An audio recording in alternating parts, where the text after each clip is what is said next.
합니다. 우리 목사님 나누셨던 것처럼 우리 지난 2달 동안 저희는 더 파운데이션이라는 시리즈 설교를 통해서 우리 믿음과 또 우리의 신앙에 그리고 우리 교회의 아주 중요한 기초들에 대해서 함께 나누고 있습니다. 그것은 바로 참된 회심에 관한 것이었고요. 그리고 우리의 구원에 관한 것이었고, 그리고 하나님의 나라, 그리고 세례에 관한 것이었습니다. 우리 지난주에 권 목사님께서 삭개오의 회심이라는 제목을 설교를 통해서 우리 참된 회심이란 무엇인가 다시 한번 저희들이 함께 나눌 수 있는 귀한 은혜가 있었는데요. 저는 오늘 바디메오의 구원이라는 이러한 제목으로 여러분들과 함께 우리가 받은 구원의 의미는 무엇인가, 그리고 구원받은 우리는 앞으로 어떻게 살아가야 되는 존재인가에 대해서 함께 여러분과 나누고 싶습니다. 먼저 우리가 읽었던 이 마가복음 10장 46절에서 52절까지의 말씀을 보면 우리가 너무나도 잘 알고 있는 바디메오의 사건, 특별히 그가 보지 못했던 그가 이제 예수님을 만남으로 앞을 보게 되었던, 그리고 그가 구원을 받았던 사건을 기록하고 있습니다. 특별히 46절 말씀에 보면 이 바디메오가 과연 어떠한 사람이었나에 대해서 짧지만 아주 중요한 단서들을 저희에게 말씀해 주고 있는데요. 46절 말씀 우리가 함께 다시 한번 같이 읽도록 하겠습니다. 시작. 그들은 여리고에 갔다.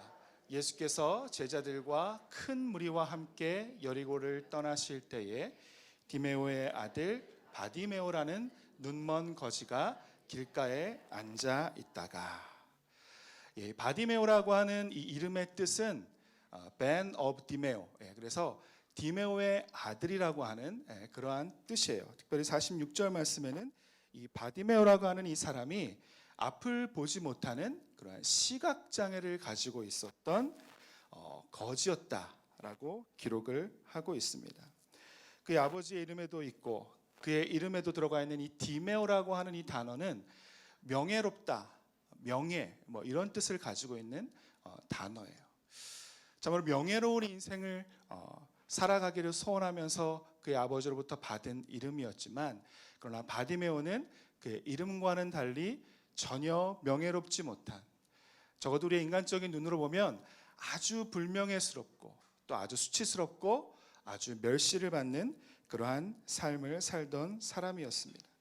특별히 그가 가지고 있던 문제들 가운데서 아마도 그가 앞을 보지 못했다고 하는 이러한 커다란 문제가 그로 하여금 이러한 수치스럽고 또 다른 사람들로부터 그가 무시당하고 격리된 채 살아가야 하는 그러한 삶을 살게 했던 아주 중요한 요인이 아니었나 생각이 듭니다. 이 바디메오는 앞을 보지 못했기 때문에 스스로는 자신의 삶을 구원할 수 없었던, 자신의 삶에 자신의 힘으로는 어떠한 변화와 어떠한 소망을 기대할 수 없었던 그러한 사람이었어요.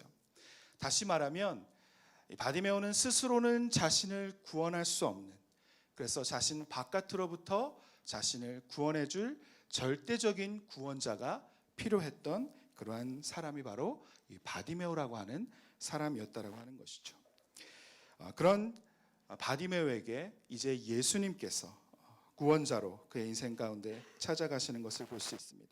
47절 말씀입니다. 우리 47절 말씀을 우리 함께 다시 한번 읽어볼까요? 시작. 나사렛 사람 예수가 지나가신다는 말을 듣고 다윗의 자손 예수님, 나를 불쌍히 여겨 주십시오 하고 외치며 말하기 시작하였다. 특별히 47절 말씀에 보면 이제 구원자 예수님께서 바디메오의 삶에 그를 찾아가시는데, 특별히 나사렛 사람 예수라는 이름으로 그를 찾아가고 있다는 것을 우리가 볼 수가 있어요. 특별히 마가복음을 기록했던 이 마가는 당시 예수님을 불렀던 여러 가지 호칭 중에서 왜 굳이 이 나사렛 사람이라고 하는 이러한 호칭을 사용했을까? 랍비라는 이름으로도 예수님을 표현할 수 있었을 것이고, 그리고 그리스도라고 표현했을 수도 있을 것이고, 그리고 치료자라고 이야기했을 수도 있을 것인데, 바디메오의 삶에는 다른 이름이 아닌 나사렛 사람 예수라는 이름으로 예수님께서 바디메오의 삶을 찾아가셨다라고 하는 것이죠. 아시는 분들이 계시겠지만 이 당시엔 나사렛이라고 하는 이 동네는 소망이 없다는 거, 그리고 깨어져 있다는 거, 그리고 멸시와 조롱과 무시를 나타내는 그러한 대명사와도 같은 그러한 도시의 이름이었어요. 빌립이 나다나엘에게 복음을 전했을 때 나다나엘이 처음 고백했던 말 여러분 기억하시죠? 과연 나사렛에서 무슨 선한 것이 날 수 있겠느냐? 이 나다나엘의 말은 당시에 유대인들이 이 나사렛 지역 그리고 나사렛 사람들에게 갖고 있었던 그들의 생각을 너무나 잘 나타내주고 있는 그런 표현이에요. 예수님께서 나사렛 사람으로 불렸던 이유는 예수님이 탄생하셨을 때 예수님의 탄생 소식, 유대인들의 왕으로 이 땅에 메시아가 나셨다는 소식을 들은 헤롯 대왕이 이제 그 소식을 들은 시점으로부터 2살 아래의 아이를 다 죽이라고 명하죠. 이러한 유아 사례를 피해서 이집트로 피신했던 예수님의 가족들이 다시 성령의 인도하심을 따라 이스라엘로 돌아와서 정착하고 또 예수님께서 자라나셨던 곳이 바로 이 갈릴리 북쪽에 있던 나사렛이라고 하는 그러한 지역이었어요. 비록 예수님은 베들레헴에서 태어나셨지만 그러나 예수님께서 그곳에서 자라나셨기 때문에 이제 사람들에게는 예수님의 고향이 되었던 곳이 바로 나사렛이라고 하는 그러한 곳이었어요. 여러분들 왜 나사렛이었어야만 했을까? 왜 예수님께서 굳이 많은 이름을 두고 나사렛 사람 예수라는 이름으로 불리셔야만 했을까? 저는 오늘 이것을 여러분과 먼저 함께 나누고 싶습니다. 아까 말씀드렸던 것처럼 이 나사렛이라고 하는 이 도시의 이름은 예수님께서 당시에 사람들이 겪고 있었던 그러한 멸시와 또 조롱과 소외와 그리고 외로움과 또 깨어짐을 예수님께서 몸소 겪으심으로 말미암아서 그러한 고통 가운데 있는 모든 인간들을 구원하시기 위해서 친히 가장 낮고 낮은 모습으로 이 땅에 우리와 함께 거하셨고 그리고 그렇게 살아가셨던 예수님의 삶을 너무나도 잘 나타내 주었던 그러한 이름이었어요. 다름 아니라 우리가 겪고 있는 이러한 외로움과 우리의 깨어짐, 우리 안에 있는 이 다른 사람으로부터 받았던 멸시와 또 조롱과 소외로 말미암은 우리의 모든 상처, 그리고 그 상처로 말미암아서 스스로는 그 아픔 가운데서 빠져나올 수 없는, 헤어나올 수 없는 그러한 사람들을 구원하시기 위해서 예수님께서 친히 이 땅에 내려오셨고 나사렛에서 나사렛 사람이라고 불리는 그러한 수치와 멸시와 조롱을 당했다라고 하시는 것입니다. 그래서 52절 말씀에 이렇게 기록을 하고 있어요. 예수께서 그에게 말씀하셨다. 가거라, 내 믿음이 너를 구원하였다. 그러자 그 눈먼 사람은 곧 다시 보게 되었다. 그리고 그는 예수가 가시는 길을 따라 나섰다. 예수님은 나사렛 사람이 예수라는 이름으로 바디메오의 삶 가운데 그를 찾아가셔서 이러한 고통 가운데 신음하고 있던 바디메오를 그러한 고통으로부터 구원해 주셨던 것입니다. 자신의 아픔을 이해하시고 또 감싸주시고 또 치료하시고 또 감당해 주셨던 예수님을 만나게 되었을 때 비로소 바디메오는 자신의 그러한 상처를 무릅쓰고 일어서서 하나님의 구원을 경험할 수 있는 그러한 놀라운 은혜를 경험할 수 있었다라고 하는 것이죠. 여러분, 그 예수님께서 저와 또 여러분에게도 찾아오셔서 우리를 구원해 주셨어요. 그리고 어떤 분들에게는 지금 이 시간 예수님께서 여러분들을 찾아오고 계신다라고 하는 사실입니다. 그래서 우리에게 그렇게 말씀하세요. 내가 너의 아픔을 안다. 내가 너의 고통을 안다. 내가 너의 상처와 내가 너의 깨어짐을 안다. 내가 너를 구원해 줄 것이다. 내가 너를 반드시 일으켜 줄 것이다. 예수님께서 우리의 삶 가운데 찾아오셔서 그렇게 말씀해 주고 계시는 거예요. 그래서 저는 예수님을 이렇게 표현하고 싶어요.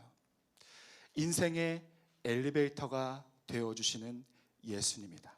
우리 함께 같이 한번 그렇게 고백해 볼까요? 인생의 엘리베이터가 되시는 예수님. 이 표현은 저에게 영성학을 가르쳐 주셨던 제 모교의 은사님이신 이강학 교수님께서 쓰셨던 표현이에요. 교수님께서 쓰셨던 글 중에 이러한 글이 있어요. 그리스도라는 엘리베이터. 몇 층에서 따든 상관이 없습니다. 우리는 그 엘리베이터를 타면 꼭대기까지 올라갈 수 있습니다. 그리스도라는 엘리베이터는 세상의 가장 낮은 곳까지 내려가서 절망 가운데 있는 사람을 태우고 가장 높은 하늘나라까지 데려다 줄 수 있습니다. 그래서 우리가 몇 층에 있든지 상관이 없습니다. 이제 우리가 그리스도라는 엘리베이터를 타서 믿음의 버튼을 누르기만 하면 우리가 어디에 있든지 예수님은 우리를 가장 높은 곳, 하늘나라로 우리를 이끌어 가실 수 있는 분이시다 라고 하는 것을 저에게 가르쳐 주셨어요. 제가 이 말씀을 들었을 때 제 마음 가운데 얼마나 큰 감동이 있었는지 모르겠어요. 여러분, 우리가 다 잘 살아가는 것 같지만 우리 안에는 말 못할, 주님만이 아시고 있는 우리 안에 많은 상처와 깨어짐들이 있어요. 어떤 분들은 이제 어느 정도는 극복하신 분들도 있고, 또 지금 극복해 가고 계시는 분들도 있고, 여전히 그러한 상처와 깨어짐과 아픔 때문에 그것에 묶여서 힘들어하고 계신 분들이 계실 수도 있어요. 그러나 중요한 것은 예수님께서 우리의 삶이 어떠하든지, 우리의 삶이 얼마나 깊은 나락에 떨어져 그곳에서 헤매고 있는지 그것과 상관없이 예수님께서 우리의 삶 가운데 찾아오셔서 문을 활짝 열어주시고 우리를 기다리고 계신다는 사실입니다. 우리가 그 예수님을 나의 구원자요, 나의 구주요, 나의 소망임을 고백하면서 이제 그 엘리베이터를 타서 우리의 믿음의 버튼을 누르기만 하면 하나님께서는 이전에 우리가 경험해 보지 못했던 놀라운 영광스러운 삶에 이르기까지 우리를 높여주실 수 있는 분, 그분이 바로 예수 그리스도라고 하는 사실입니다. 저는 예수님이 여러분에게 예수님의 이름이 어떠한 의미인지 저는 잘 모르겠어요. 아마도 우리의 삶의 형편에 따라, 그리고 우리가 지금 처해 있는 상황에 따라서 우리가 고백하는 예수님의 이름은 조금씩 다를 수 있을 것 같아요. 그러나 분명한 것은 저와 우리 모두에게 예수님은 구원의 엘리베이터가 되어준다라고 하는 사실입니다. 여러분 믿으십니까? 여러분, 내가 아직 예수님을 아직 구주로 영접하지 못한 분들이 이 자리에 계시다면 여러분, 제가 전하는 이 말씀이, 그리고 이 말씀을 통해서 여러분에게 속삭이시는 성령의 음성, 예수님의 음성이 바로 여러분들을 구원하시고자 부르시는 예수님의 음성이라고 하는 것을 여러분들이 깨달을 수 있었으면 너무나 좋겠습니다.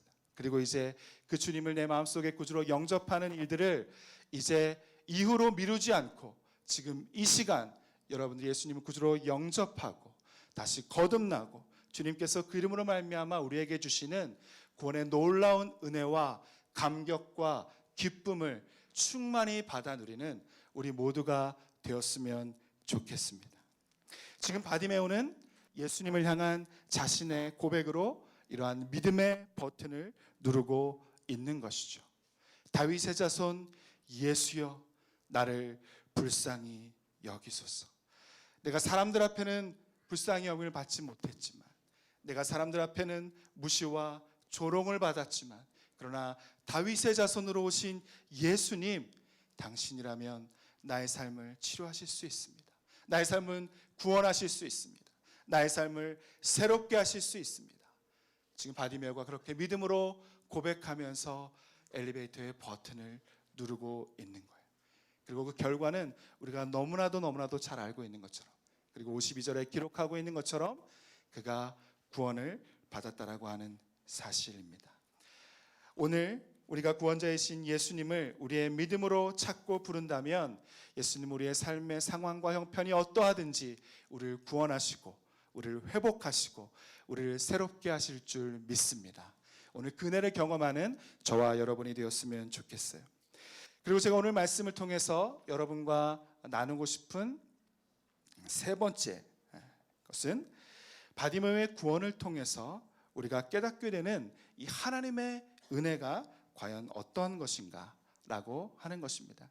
우리 이 목사님께서 지난번에 나누어 주셨지만 우리가 받은 은혜는 값싼 은혜가 아니요 너무나도 값비싼, 너무나도 고귀한 은혜로 받은 구원이라고 하는 것을 오늘 바디메오의 사건은 우리에게 말씀해주고 있어요. 우리 48절 말씀 다시 한번 함께 읽어보도록 하겠습니다. 시작. 그래서 많은 사람이 조용히 하라고 그를 꾸짖었으나 그는 더욱더 큰 소리로 외쳤다. 다윗의 자손님, 나를 불쌍히 여겨 주십시오. 그가 예수님을 소리치며 부르며 구원을 구했을 때 그 주변에 있던 많은 사람들은 그로 꾸짖으면서 잠잠하기를 원했어요. 그럼에도 불구하고 바디메오는 이전보다 더 소리 높여서 예수님을 향해서 그렇게 외치고 있는 거예요. 다윗의 자손 예수님, 나를 불쌍히 여겨 주십시오. 다시 말하면 예수님이 아니면 나는 아무런 소망이 없습니다. 주님이 지금 이 시간 나를 지나쳐 가시면 나는 더 이상 예수님을 만날 기회가 없어요. 이것이 나의 인생의 마지막 기회입니다. 예수님, 나를 불쌍히 여겨 주십시오. 바디메오는 그렇게 고백을 하면서 자신의 믿음의 버튼을 지금 누르고 있는 거예요. 우리가 이 말씀을 통해서 함께 보았던 것처럼 바디메오는 예수님을 부를 때 예수님을 통해서 놀라운 구원과 기적을 경험했어요. 그러나 우리가 그의 이름을 살펴보면서 우리가 알 수 있었던 것처럼 바디메오는 예수님의 이러한 구원, 이러한 놀라운 기적과 치유를 경험하기에는 자격이 없던 사람이었어요. 바디메오는 자신이 이러한 구원을 경험하면서도 어떠한 대가도 치르지 않았고 또 그럴 능력도 없었던 사람이었어요. 가지고 있는 재산도 한 푼 없던 사람이었고 자신의 힘으로는 자신이 가고 싶은 것을 가기에조차 너무나도 어려웠던 사람이었어요. 사람들은 무시하고 그를 보면서 조롱하면서 아마 때로는 매를 맞기도 했겠죠.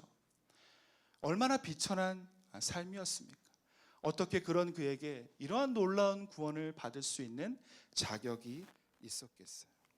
그러나 이러한 자격 없는 바디메오에게 예수님은 찾아오셔서 그를 만나 주셨고 그를 구원해 주셨어요. 우리 전에 이 목사님께서 우리가 받은 이 은혜에 대해서 말씀을 해주실 때 이렇게 정의를 내려주셨어요. 한 사람이 다른 사람에게 어떠한 보상을 기대하지 않고 자원하여 기꺼이 베풀어 주는 것, 그것이 바로 은혜이다. 바로 저와 여러분들이 하나님으로부터 받았던 그리고 지금 받고 있는 그러한 은혜이죠. 어떠한 사전에는 이렇게 정의를 하고 있더라고요. 제가 우리의 표현으로 좀 바꿔보았어요. 하나님께서 그의 백성에게 베푸시는 무조건적인 사랑이다. 이것이 바로 하나님의 은혜라고 하는 것입니다.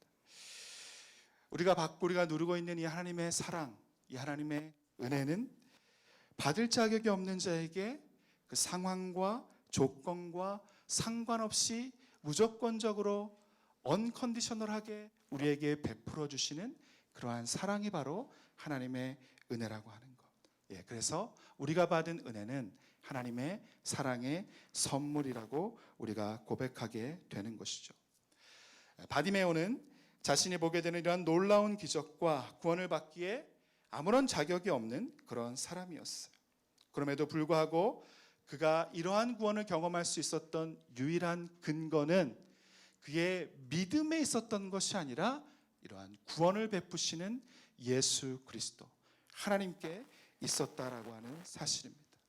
그가 아무런 자격이 없었지만 그러나 예수님은 바디메오가 외치는 부르심을 들으시고 걸음을 멈추셔서 그를 불러주셨어요.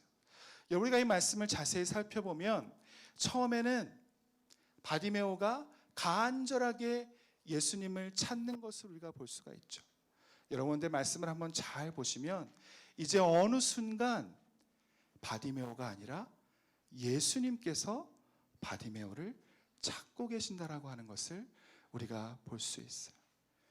사람들의 꾸짖음 속에서도 바디메오는 소리치면서 다윗의 자손 예수님, 나를 불쌍히 여겨주십시오, 간절하게 외쳤어요. 그런데 그 외침을 들으셨던 예수님께서 지나가시던 그 걸음을 멈추시고 이제 바디메오를 불러주시는 거예요. 그래서 주변에 있던 예수님의 제자들과 사람들이 그에게 찾아가서 그렇게 말하죠. 예수님께서 당신을 부르십니다. 이제 용기를 내서 일어나셔서 예수님께로 나아가십시오. 여러분, 이것이 바디메오를 불러주셨던 예수님의 은혜, 그리고 예수님의 이러한 부르심에 그가 믿음으로 응답하며 주님 앞에 달려나아갔을 때 비로소 바디메오는 놀라운 구원을 경험할 수 있게 되었던 것입니다. 여러분, 이것이 은혜죠. 받을 자격이 없는 자에게 친히 찾아오셔서 아무런 대가 없이 우리에게 구원의 선물을 베풀어 주신 것, 그것이 바로 하나님의 은혜이고 하나님의 구원이에요. 여러분, 우리도 마찬가지예요.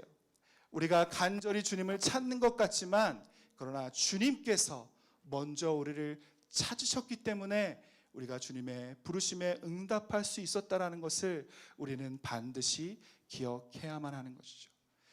여러분이 지금 여러분의 의지와 여러분의 결정으로 이곳에 나와서 예배드리고 있는 것 같지만 여러분, 이 중에 우리 어떠한 사람도, 심지어 저까지도, 우리 목회자 한 사람도 하나님께서 우리를 이곳에 불러주시지 않았다면 우리는 이곳에 결코 존재할 수 없는 그러한 사람들이었어요. 우리는 그럴 만한 자격이 없는 사람들이었어요. 적어도 저만큼은 그렇습니다. 저는 하나님을 너무나도 많이 배신하고 하나님의 마음을 너무나도 많이 아프게 해드렸던 그러한 너무나도 큰 죄를 많이 지었던 그러한 죄인이에요.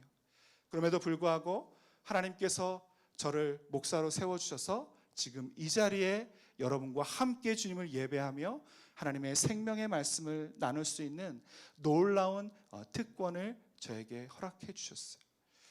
저는 그래서 이 하나님의 은혜가, 저는 비록 받을 만한 아무런 능력도 근거도 제 안에 없지만 그러나 이것이 전적인 하나님의 사랑과 은혜로 말미암아서 주어진 하나님의 구원이요 하나님의 축복이라고 하는 것을 저는 고백할 수 있어요.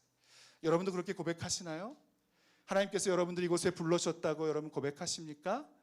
그리고 주님이 여러분이 계시는 곳이 어디든지 그곳에 주님이 함께 하시며 하나님께서 바디메오에게 베푸셨던 놀라운 구원을 여러분의 모든 삶을 통해서 베풀어 주실 것이라는 것, 여러분 그것을 정말 믿음으로 고백하십니까? 여러분, 그것이 바로 하나님께서 우리에게 베푸신, 그리고 우리가 누리고 있는 하나님의 은혜입니다. 예레미야 1장 5절 말씀에 이렇게 기록하고 있어요. 내가 너를 모태에서 짓기도 전에 너를 선택하고 내가 태어나기도 전에 너를 거룩하게 구별해서 뭇 민족에게 보낼 예언자로 세웠다. 여러분, 비단 예레미야 뿐이겠습니까? 아브라함을 부르신 것도, 또 모세를 부르신 것도, 사무엘을 부르신 것도, 그리고 바울을 부르신 것도, 먼저 그들을 부르신 것은 그들이 아니라 하나님이셨어요. 여러분, 사실 인간적인 눈으로 보면 말씀드렸던 이러한 성경의 인물들은 이러한 하나님께서 쓰시기에 너무나도 부족하고 부적격한 그러한 사람이었어요. 아브라함은 고향에서 우상을 숭배하던 우상 숭배자였어요. 모세는 살인자요 또 도망자였어요. 사무엘은 하나님의 사명을 받기에는, 하나님의 음성을 듣기에조차 너무나도 어렸던 그러한 사람이었어요. 그리고 바울은 교회를 피팍하고 예수님을 피팍해서 예수님을 따르던 사람들을 죽이고 살인하던 그러한 사람이었어요. 그러나 이처럼 하나같이 부족한 사람들을 하나님께서 먼저 찾아가셔서 그들을 선택해 사용해 주셨어요. 여러분, 이것이 우리가 받은 값비싼 은혜, 전적인 하나님의 은혜라고 하는 것입니다. 여러분, 우리가 기억해야 될 것이 있어요. 그것은 하나님께서 하나님의 일을 감당하실 때 하나님의 사람들을 선택해서 불러주시는데, 하나님의 사람들을 하나님께서 부르실 때 특별한 사람들을 불러서 사용하시는 것이 아니라고 하는 거예요. 오히려 너무나 부족하고 너무나 자격이 없는 평범한, 그리고 연약하기 그지없는 저와 여러분들과 같은 사람들을 주님이 선택하셔서 그분의 사역을 감당할 수 있도록 하나님께서 특별하게 만드셔서 하나님의 사람들을 사용하신다는 거예요. 여러분, 이것이 하나님께서 하나님의 사역을 이루어 가시는 하나님의 방법이고, 하나님의 자녀들과 하나님의 백성들에게 베푸시는 하나님의 은혜예요. 여러분, 우리는 어땠나요? 여러분이 하나님을 알기 전, 예수님을 구주로 영접하기 전에 여러분의 삶은 어떠셨나요? 우리는 하나님 밖에 거하던, 복음 밖에 거하던 외인이고 주님으로부터 멀어졌던 그러한 죄인의 모습으로 살아갔던 사람들입니다. 로마서 5장 8절 말씀에 이렇게 기록하고 있죠. 우리 함께 다 같이 읽어볼까요? 시작. 그러나 우리가 아직 죄인이었을 때에 그리스도께서 우리를 위하여 죽으셨습니다. 그리하여 하나님께서는 우리들에 대한 자기의 사랑을 실증하셨습니다. 아멘. 여러분께 고백하십니까? 여러분, 우리는 이러한 주님의 값비싼 은혜를 받고 있는 그러한 존재라고 하는 사실을 우리가 오늘 이 바디메오의 모습을 통해서 기억했으면 좋겠습니다. 우리는 그럴 만한 가치가 없는 사람이지만, 그러나 주님께서 우리를 사랑하셔서 선택해 주셨고 우리를 귀하다 말씀해 주시고 너는 나의 자녀다, 너는 나의 백성이다, 그렇게 말씀해 주신다라고 하는 것입니다. 여러분, 그것이 우리가 인생을 살아가는데 얼마나 놀라운 큰 힘이 되는지 모르겠어요. 여러분, 삶 가운데 경험하고 있는 수많은 어려움과 또 고통들 가운데서 자신감을 잃어버린 분들이 계십니까? 여러분, 혹시 열등감에 휩싸여 살아가고 계신 분들이 계십니까? 여러분, 우리가 이 말씀을 통해서 이것 한 가지만 기억했으면 좋겠어요. 나는 하나님께서 이 세상 가장 무엇보다 가장 많이 사랑하시는 하나님의 자녀요, 하나님의 백성이다. 여러분, 우리가 그 사랑을 의지하면 다시 한번 힘을 내서 믿음의 경주를 달려갈 수 있게 될 줄 믿습니다. 그리고 오늘 마지막으로 제가 이 바디메오가 받은 이 구원을 통해서 여러분과 함께 나누고 싶은 이 구원의 의미는,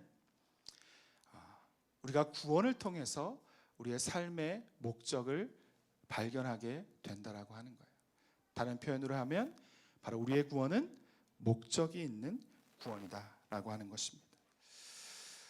48절 말씀에 제가 읽겠습니다. 이렇게 기록하고 있습니다. 예수께서 그에게 말씀하셨다. 가거라, 내 믿음이 너를 구원하였다. 그러자 그 눈먼 사람은 곧 다시 보게 되었다.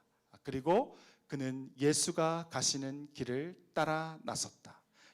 52절 말씀이죠. 52절. 예수님을 만나기 전에 바디메오는 하루하루를 구걸하면서 살아가기에도 급급한 그러한 인생이었어요. 그는 꿈도 없었고, 그는 어떠한 비전도 없었고, 어떠한 삶의 목적과 의미도 찾을 수 없는 그러한 사람이었어요. 그러나 그가 예수님을 만나서 그가 이제 앞을 보게 되는 그러한 기적을 경험하고 또 구원받은 인생이 되고 난 뒤에 바디메오는 우리가 이 말씀에서 확인할 수 있는 것처럼 즉각적으로 예수님을 따르는 그러한 인생이 되었습니다. 다시 말하면 바디메오는 자신이 다시 한번 눈을 뜨게 되는 예수님의 이 놀라운 구원 사건을 통해서 이제 그가 모든 인생을 들여서 따라가고 추구해야 될 삶의 의미와 목적을 분명하게 깨달았어요. 여러분, 바디메오가 그것을 깨닫지 못했다면 어떻게 그 자리에서 예수님을 따르는 이러한 놀라운 결단을 할 수 있었겠어요? 바디메오가 발견했던 그의 삶의 이유와 목적은 바로 예수님께서 가시는 길을 그도 따라 나서 함께 걷는 것이었어요. 저는 이 52절 말씀에 이 길이라고 하는 이 단어를 보면서 이 길이 그저 물리적인 길을 표현하는 것이 아니라 바디메오가 따라야만 했던, 그리고 예수님을 구주로 고백하는 우리 모두가 따르고 예수님과 함께 걸어가야 될 참된 제자의 길을 표현하는 것이 아닌가, 그렇게 확신을 하게 되었어요. 바디메오는 예수님을 만나고 예수님이 베푸시는 구원을 통해서 그의 삶의 목적과 의미를 발견하게 되었는데, 그것은 바로 예수님의 제자로 그의 모든 일평생을 주님과 동행하는 삶을 살면서 예수님이 말씀하셨던 것을 순종하고, 그리고 예수님만 바라보고 예수님만 사랑하면서 예수님 한 분만으로 만족하는 삶을 결단하고, 그가 구원받은 그 자리에 머물지 않고 예수님을 따라 나서는 놀라운 믿음의 결단을 할 수 있었다는 것. 이것이 바로 바디메오가 받은 구원의 참된 의미였어요. 저는 이 말씀을 묵상을 하면서 참된 제자의 길이란 무엇일까? 우리가 예수님을 따라간다는, 예수님을 닮아간다는 삶의 의미는 무엇일까? 고민을 하게 되었어요. 여러 가지 우리가 고백하고 우리가 말할 수 있겠지만, 저는 예수님을 따라가는 이 제자의 길은 바로 예수님만 바라보며 살아가기로 결정하는 것이 아닌가, 저는 그렇게 제 삶 가운데 적용해 보았습니다. 바디메오는 예수님을 만나기 전에 그 어떤 것도 볼 수 없는 그러한 사람이었어요. 그러나 예수님께서 그의 눈을 뜨게 해주셨고, 이제 그는 그가 원하는 것은 무엇이든 다 볼 수 있는 사람이 되었어요. 그래서 자신이 원하는 삶의 모습을 추구하며 살아갈 수도 있는 사람이었겠죠. 그러나 바디메오의 결정은 눈에 보이는 모든 것을 바라보며 그것을 추구하는 인생이 아니라, 나는 예수님만 바라보며 예수님만 추구하며 예수님 한 분만으로 만족하며 그분만을 사랑하는 예수님의 제자로 살겠다, 그렇게 결단했던 거죠. 예수님께서 오늘 우리에게 이렇게 묻고 계시는지 모르겠어요. 너는 정말 나의 제자이니? 너는 정말 나의 길을 나와 함께 걷고 싶니? 여러분 마음 가운데 지금 성령께서 그렇게 물으신다면 여러분의 대답은 어떠하시겠습니까? 그렇습니다, 주님. 내가 눈으로 보는 것으로 살아가지 않고 내게 보이는 모든 것이 내게 유익한 것이 아닌 줄 이제 깨닫고, 내가 오직 주님만을 바라보며 예수님만을 바라보며 주님을 닮아가는 삶, 예수님의 참된 제자로 살아가기를 원합니다. 이 바디메오의 고백이 오늘 그의 놀라운 기적을 경험했던 그의 인생을 바라보면서 우리의 고백이 되어지기를 주님의 이름으로 간절히 소망합니다. 여러분 혹시 이곳에 계신 분들 중에서 삶의 목적과 의미를 찾고 계신 분들이 계십니까? 여러분 그렇다면 우리는 먼저 예수님을 만나야 돼요. 우리가 예수님의 구원을 경험하지 못하면 우리의 인생의 참된 의미와 목적은 우리가 절대로 찾을 수 없다라고 하는 것입니다. 그러나 우리가 예수님을 만나면 우리는 우리가 살아가야 될 이유를 발견하게 돼요. 그리고 우리의 인생이 더 이상 모호하지 않고 우리의 인생의 방향이 분명해집니다. 지금 우리 함께 예배드리는 분들 중에서 여전히 삶의 목적과 이유를 묻고 계신 분들이 계시다면 여러분의 그 목적과 이유를 향한 질문을 던지시기 전에 우리가 먼저 예수님을 바라봐야 한다는 사실을 기억했으면 좋겠습니다. 정신분석의 제3학파 로고테라피의 창시자인 빅터 프랭클이라고 하는 사람이 있어요. 죽음의 수용소라는 아주 유명한 책을 썼는데 많은 사람들에게 아주 귀한 영향력을 준 책이에요. 제가 그 책을 읽다가 이 빅터 프랭클이 이런 말씀을 하시더라고요. 우리가 우리의 삶에서 삶의 목적과 의미를 찾기 위한 질문을 던져서는 안 된다. 그렇게 질문을 던져서는 우리의 삶의 목적과 의미를 찾을 수 없다는 이야기죠. 다만 삶이 우리에게 던지는 우리의 삶의 의미와 목적에 대해서 우리가 진지하게 반응하며 답할 때 우리는 비로소 우리의 삶의 목적과 의미를 발견할 수 있게 된다. 이 중에 여러분들은 한 가정의 아버지로 또 어머니로 하나님께서 불러주셨습니다. 어떤 분들은 목사로, 선교사로, 또 사역자로, 또 예배자로, 중보자로, 학교에서는 학생으로, 가르치는 자로 우리의 삶의 수많은 모습들 가운데 하나님께서 우리를 불러주셨어요. 그리고 그러한 삶의 모습들을 통해서 주님은, 그리고 우리의 삶은 우리에게 계속해서 질문하고 있어요. 너는 지금 어디에 있니? 너는 지금 무엇을 하고 있니? 너는 무엇을 하면서 살아가야 되는 사람이니? 하나님께서 우리의 삶의 모습을 통해서 계속해서 우리에게 질문하고 계신다는 거예요. 너는 어떤 아버지가 되고 싶니? 너는 어떤 어머니가 되고 싶니? 너는 어떠한 자녀가 되고 싶니? 너는 어떠한 리더가 되고 싶니? 너는 어떠한 상담가가 되고 싶니? 너는 어떠한 PD가 되고 싶니? 너는 어떠한 사역자가 되고 싶니? 어떠한 목자가 되고 싶니? 어떠한 목사가 되고 싶니? 주님께서 우리에게 계속해서 묻고 계세요. 여러분, 그 질문에 우리가 성실하고 책임감 있게 믿음으로 반응하기 시작할 때 비로소 우리의 삶의 목적과 의미는 분명해질 거라고 저는 믿어요. 저는 제가 예수님을 만나고 하나님의 구원을 경험하고 하나님의 은혜를 누리게 되었을 때 하나님께서 저에게 주셨던 삶의 목적과 비전은 예배자였어요. 우리 목사님과 함께 젊은 시절 하나님께서 기름 부으시는 그 예배를 경험하면서 저는 그 예배하는 자리가 너무나 좋았고요. 그리고 예배를 통해서 잃어버린 영혼들이 돌아오는 것을 경험하면서 저는 제가 이전에 경험했던, 제가 있었던 어떠한 그 자리보다 하나님께서 역사하시는 그곳, 그리고 잃어버린 영혼들이 돌아오는 그곳에 있는 것이 너무나 행복했어요. 그래서 제가 그렇게 고백했죠. 주님, 제 일평생 제가 주님께서 일하시는 이곳에, 주님 예배하시는 이곳에 제가 머물기를 원합니다. 주님, 저를 그렇게 사용해 주세요. 너무나 즉각적으로 주님께서 저에게 말씀하시는 거예요. 내가 너를 그렇게 사용하겠다. 기쁨도 잠시, 그리고 몇 달 후에 직장에서 일을 하다가 너무나 큰 사고를 당했어요.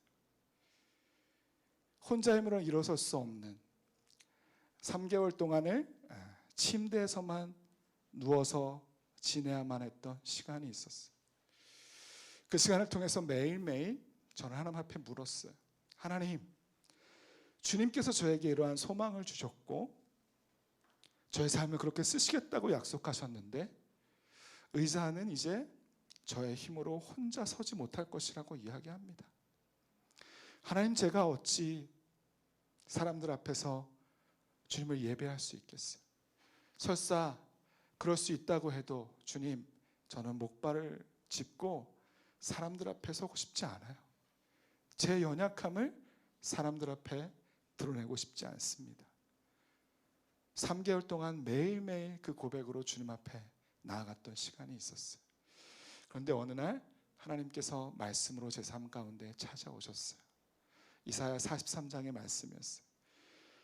지렁이와 같은 저 야곱이지만, 그 야곱과 같은 저이지만 주님께서 저를 사랑하셔서 제가 물 가운데 지날 때, 그리고 불 가운데 있을 때에도 주님이 저와 함께 하시고 저를 지켜준다는 말씀이었어요. 하나님께서 그 말씀을 저에게 주시니까 이전에 제 안에 가득했던 하나님을 향한 질문이 정말 눈과 같이 녹아서 사라지는 것을 제가 경험하게 되었어요. 그런데 여러분, 너무나 놀라운 것은 뭔지 아세요? 제가 이전에 꿈꾸었던 저의 삶보다 하나님께서 더 깊은 곳으로 저를 인도해 주시는 거예요. 저는 그냥 예배를 인도하는 한 사람으로 예배하는 한 사람으로 살기를 원했지만 주님은 저에게 교회에 대한 꿈을 주셨어요. 그래서 저를 목사로 준비시켜 주셨고 지금 여러분과 함께 교회를 개척하는 이 영광스러운 자리에 설 수 있는 은혜를 베풀어 주셨어요. 저는 일들 가운데 아무런 공로도 없고 제가 했던 일은 늘 쓰러지고 넘어지고 하는 것 뿐이었어요. 그럼에도 불구하고 주님께 저를 사랑해 주셔서 저를 찾아와 주셨고 다시 소망으로 일어설 수 있도록 저를 도와주셨어요. 그리고 저의 이제 삶의 목적과 이유는 이전보다 더욱더 구체적이고 그리고 더욱더 분명해졌어요.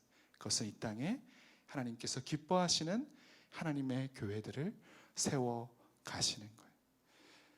너무나 감사하게 정말 하나님께서 교회가 세워지는 곳에 저를 옮기시고 보내주시더라고요. 그래서 이곳까지 하나님께서 이끌어 주셨습니다. 그래서 저는 이곳에 있는 시간들이 얼마나 감사하고 얼마나 기쁜지 모르겠습니다. 인생의 노년이 되어도 우리는 삶의 의미와 목적을 놓고 고민할 수 있어요. 여전히 그것을 찾지 못하고 방황할 수 있습니다. 그러나 여러분, 하나님께서 여러분들을 부르신 삶의 자리에서 주님께서 여러분에게 질문하시는 여러분의 삶이 어떠해야 하는지, 여러분은 어떠한 존재인지 물으시는 그 주님의 질문에 응답하기 시작할 때 저는 여러분의 삶의 목적과 의미를 더욱더 분명하게 깨달을 수 있게 될 줄 믿습니다. 저는 그 은혜가 저와 여러분 가운데 있었으면 좋겠고요. 우리가 누리는 구원이 이러한 값비싼 하나님의 은혜, 그리고 우리의 삶의 목적과 의미를 깨닫게 하는 그런 너무나도 영광스럽고 감격스러운 구원이 되기를 주님의 이름으로 축원합니다. 우리가 이 말씀을 기억하면서 함께 기도했으면 좋겠습니다. 제가 말씀을 준비하면서 너무나도 분명하게 확신했던 그 한 가지는 저뿐만 아니라 하나님께서 우리 한 사람 한 사람을 향한 주님의 특별한 계획과 목적이 있다라고 하는 것입니다. 하나님은 하나님의 그 특별한 계획과 목적을 따라 우리를 창조하고 지어 주셨어요. 그것이 바로 성경에서 말씀하시는 주님의 음성입니다. 모든 것이 말씀으로 창조되었을 때, 근데 이 말씀이라고 하는 이 의미에는, 이 로고스라고 하는 이 단어에는 말씀이라는 뜻뿐만 아니라 의미라고 하는 뜻이 담겨져 있어요.